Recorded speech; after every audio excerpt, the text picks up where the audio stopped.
Fala meu Zé Pimpolho, fala minha Zé Pimpolha. Meu nome é Henry, ou Arthur para os mais íntimos. Eu sou produtor na Lebline Records e hoje a gente está aqui para poder falar 5 pontos que tornam o seu vocal amador. E na verdade esse material vai ser dividido em 2 partes. A primeira parte é essa agora, que vai falar dos pontos preliminares sobre um vocal amador. E a outra parte a gente vai soltar caso esse vídeo bata 200 visualizações.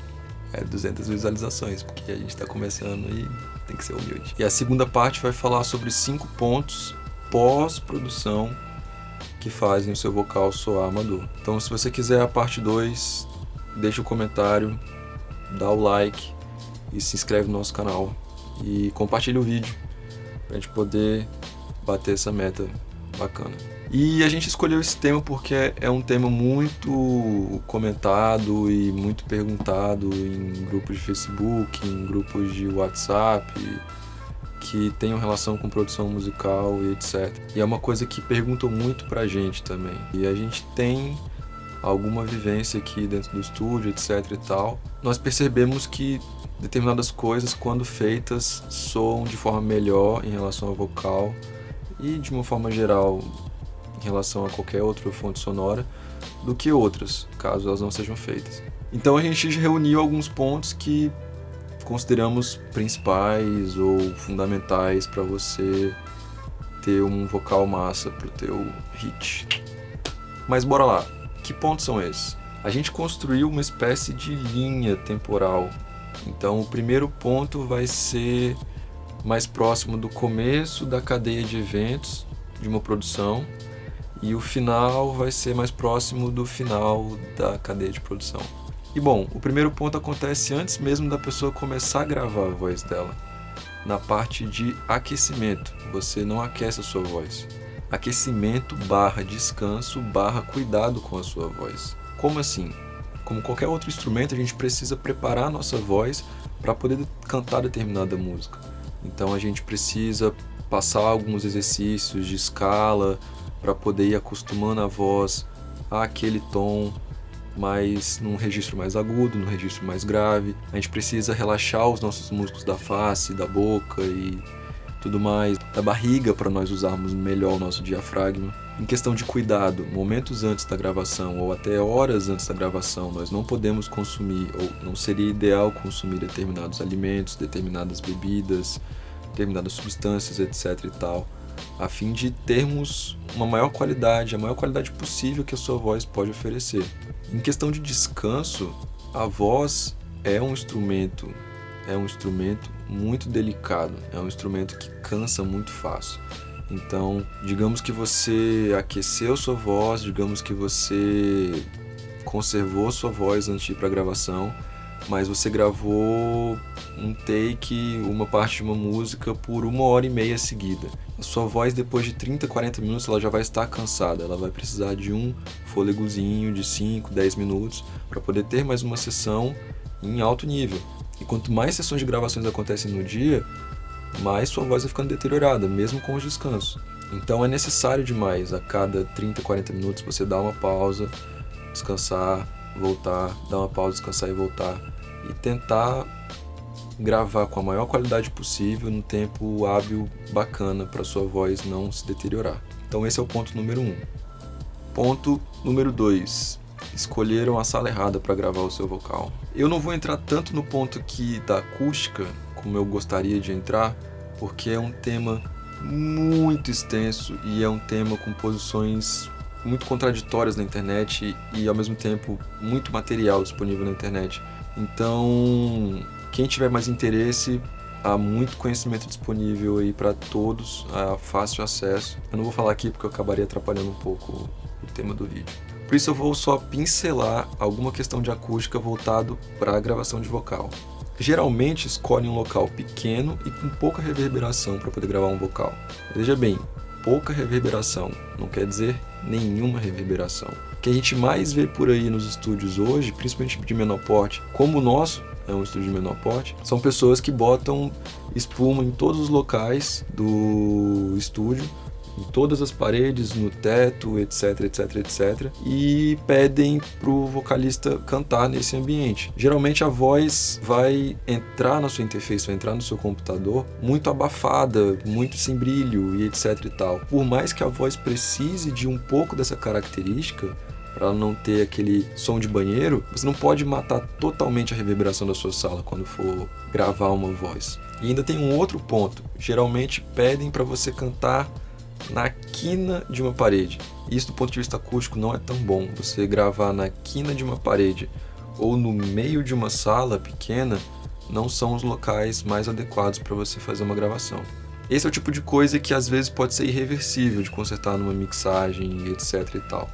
Porque é uma característica intrínseca daquele ambiente, daquele tipo de gravação. Você pode tentar mitigar, você pode tentar esconder aqueles defeitos, mas eles muito provavelmente não vão sair dali totalmente. Ponto número 3. Não posicionar o microfone da forma correta para você. Não é só pegar um pedestal, levantar na boca aqui do vocalista e pedir para ele cantar. Não é tão simples assim.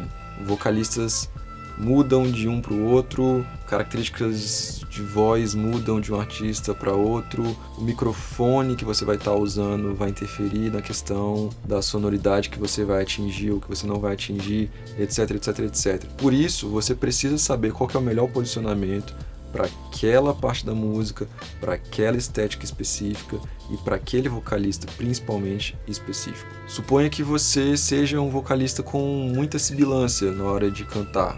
Então sobre muito S, algumas respirações mais fininhas aqui saindo dos dentinhos e tal. E aí um produtor bote o microfone da forma convencional para você cantar. Uma alternativa para você diminuir ou mitigar esse tipo de problema seria posicionar o microfone na altura da sua testa e incliná-lo 45 graus, 30 graus em relação ao plano vertical em direção à sua boca, e você cantar com a cabeça reta. Você não levanta a cabeça para cantar, então você vai estar emitindo de forma direta aquela fonte sonora. Você mantém a cabeça reta e o microfone vai estar pegando o som nessa direção. Isso ajuda muito quem tem muita sibilância na hora de cantar. E não é nem só isso, às vezes você naturalmente tem uma voz mais grave, não grave, no sentido mais estrito do termo técnico. Grave em comparação a outras vozes humanas. Se o seu produtor não passa o som com você e acaba posicionando o microfone um pouco mais baixo do que a altura da sua boca, etc e tal, talvez pegue aqui na região do peito, você vai ter uma embolação de frequências nessa região de médio grave, etc e tal, e seu som vai parecer ainda mais morto, seu som vai ficar talvez até embolando outros instrumentos da sua música. Então passar o som, escolher o microfone certo, posicionar o microfone da forma certa é fundamental para você ter um resultado de qualidade na gravação do seu vocal. Ponto número 4. Não verificam a abertura do pré da sua interface. Vamos lá, você pega um microfone, você conecta o cabo, você liga numa interface de áudio, hoje em dia, 2019, geralmente você liga numa interface de áudio e você grava. Você aperta o REC da sua DAW e vem o sinal. Se você abre demais o pré da sua interface, provavelmente o seu som vai vir com algum tipo de clipping, ou seja, houve uma distorção no caminho aqui do circuito da interface para o computador. E em muitos casos isso é irreversível e não vai ter uma sonoridade muito boa. Ou talvez você nem chegue ao ponto de clipar, mas você abriu o pré da sua interface de uma forma que não permitiu com que processamento póstumo seja utilizado a fim de você chegar na sonoridade que você queria. Porque no meio do caminho ele acabou ficando saturado demais. E não é só uma questão, às vezes, de você diminuir o clip gain. É a característica que já foi impressa naquela onda que foi gravada e foi simulada no computador. Mas ele já entrou muito quente, o sinal, de uma forma irreversível. E você não vai ter mais muita margem de manobra para poder mexer nessa... Cara, a bateria da câmera acabou do nada. E aí eu continuei falando por mais 15 minutos e não sabia que estava sem bateria. Mas é isso, para você gravar por meio de uma interface de áudio, você precisa saber qual que é o nível de abertura certo do seu pré-amplificador. Mais um exemplo de como isso pode ser muito fundamental e muito prejudicial para sua gravação. Se a sua interface for mais humilde, se a sua interface for um pouco mais limitada e tiver componentes internos mais frágeis, mais baratos, a relação de ruído e sinal pode ser muito alta para determinada situação de gravação da sua voz. E aí pode ser que você tenha um chiado, caso você precise de uma voz mas, não sei, caso você precise de uma voz que abra muito para o amplificador e você tenha um nível de ruído muito alto, em determinados contextos pode ser que você tenha um ruído, não é de ruído estático nem nada, mas no fundinho da sua gravação, e você não quer esse tipo de coisa, e às vezes também é uma coisa irreversível na hora de você tentar corrigir na mixagem ou em outro aspecto, ou em outra etapa. Se você fosse autogravar ou se você for até um produtor musical, que vai ser o nosso quinto ponto, precisam saber como manejar certinho a questão do pré-amplificador para poder ter a melhor qualidade de sinal entrando no seu computador. E finalmente, o quinto ponto, na verdade, tem a ver com todos os outros pontos, que é: você, artista, não procurou um bom produtor musical. Um bom produtor musical não é só o cara que aperta o play e o pause e o rec na hora da gravação.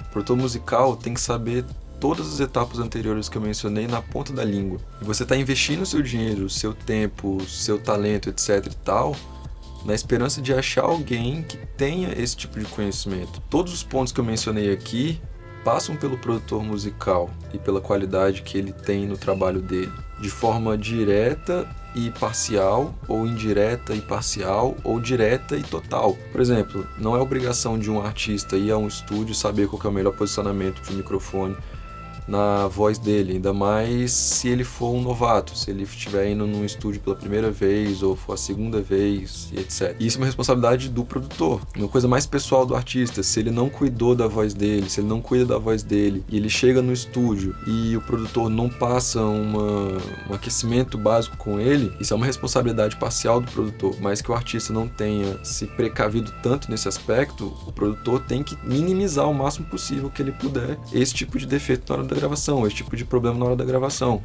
Então você precisa estabelecer uma relação muito boa e confiar num produtor musical que tenha todas essas características e mais para poder garantir uma gravação de qualidade, uma gravação profissional. Então, galera, esses são os primeiros 5 pontos que a gente trouxe para vocês. A gente pede de novo para vocês se inscreverem no nosso canal. A gente está preparando muito material bacana, muito sobre vários temas. Em breve teremos 2 lançamentos no nosso outro canal. A gente tem um canal só voltado para produção e dicas mais técnicas, e um canal só para postagem de beats e trabalhos realizados pela gravadora que a gente pode divulgar.